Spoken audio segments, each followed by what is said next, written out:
Welcome back to our web series on how to improvise. My name is Owen Fletcher. I'm the guitar instructor at the Academy of Richmond County in Augusta, Georgia. In the previous video, we talked about level 1 improvising and how to use the minor pentatonic scale and the root note of the key, in this case A, as a tone center.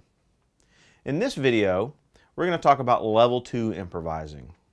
In level 2 improvising, we're going to be changing our focus as the chords in the song change. So we'll talk about the 12-bar blues chord progression in just a second, but first of all, I want to say that you need to be able to be a little more comfortable identifying notes on the fretboard.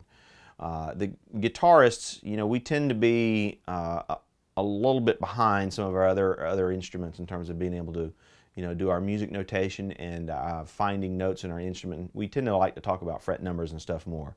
So I've got some auxiliary materials with this lesson in Edmodo to help you if you need a little bit of extra practice. I really want to point you to musictheory.net. They have some great exercises on identifying notes on the fretboard. And in the auxiliary materials, I've got some customized assignments that are just for your practice that will really help. They're not too hard. It's not very complicated. We're going to go over what we need for this lesson in just a minute, but it's a skill we really need to be developing as we get better and better at our instrument. Okay, so first of all, we have to understand the 12-bar blues chord progression before we can learn how to adjust our soloing to it. So what is it? Well, the word 12-bar in 12-bar blues means 12 measures. So it's a 12 measure long chord pattern. And there are 3 chords in this 12-bar blues chord progression: an A7 and a D7 and an E7. Now, the one I'm showing you is probably the simplest version, but there are a lot of little variations. But all blues is pretty similar. So if you're listening to some other blues songs and you hear them do something you weren't expecting in the chords, it won't be hard to figure out where to go in your soloing, because it won't be much different from what we're learning in this lesson.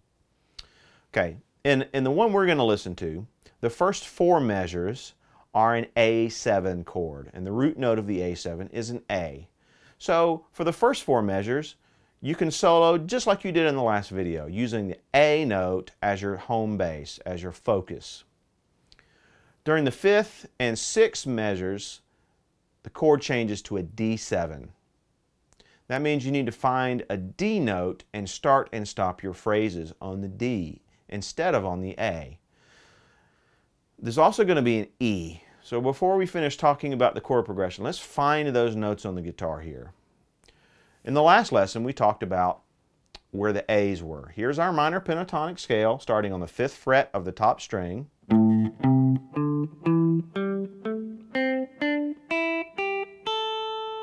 The A notes were here, the first note.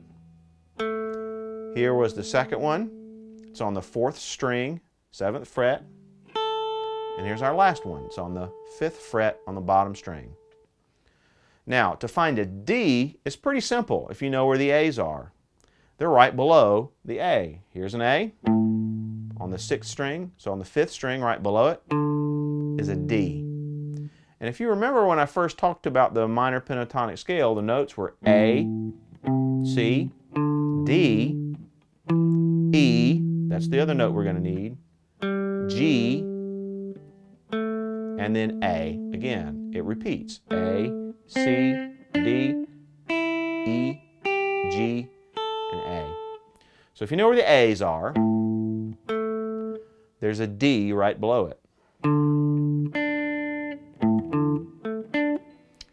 The E, well, one of them is 2 frets up from your D, so that should be pretty easy to find. The other one is right here. It's above the last A.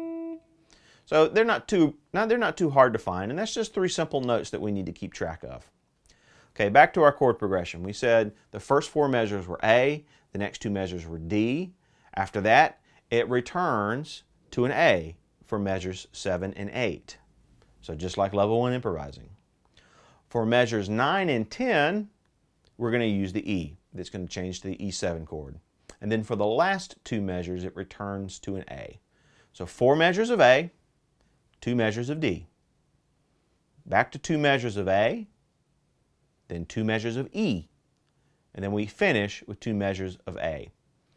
In the song that I've got on our website, it's actually two progressions. It's the same progression 2 times.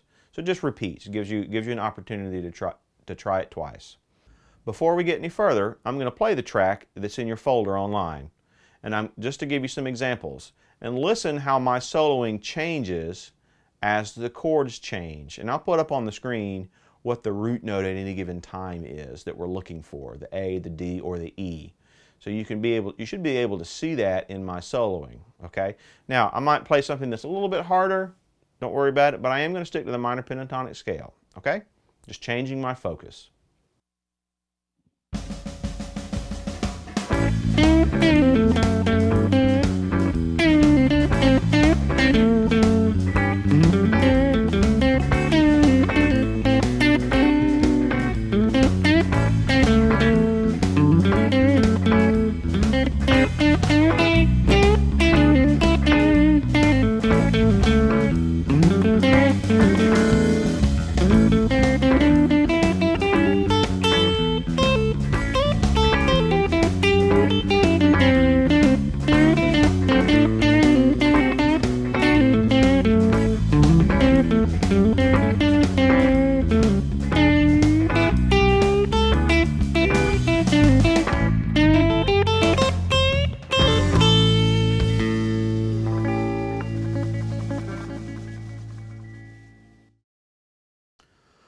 Okay, so you don't have to be complicated like that. And if you know, it can be simple.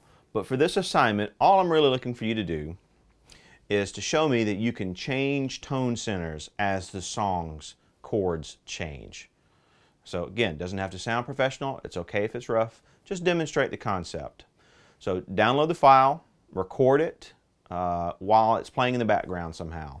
So if you want to play it on your computer and you record yourself playing with your phone, that's fine, as long as I can hear you over the music. It doesn't have to sound like a great mix or anything. I just want to be able to hear a little bit of the music, hear you playing. I want to hear you play at least one of those 2 progressions. It's the same thing 2 times, remember, but you don't have to do the whole thing yet. Really just looking for that first 12 measures. But you can do both if you want. It's really great practice. So 12-bar blues, minor pentatonic scale in the key of A. As the chords change from A to D and E, I want to see your tone center focus change from the A to the D to E to match those chords. Shoot that little video, upload it to Edmodo, and I'll see you next time.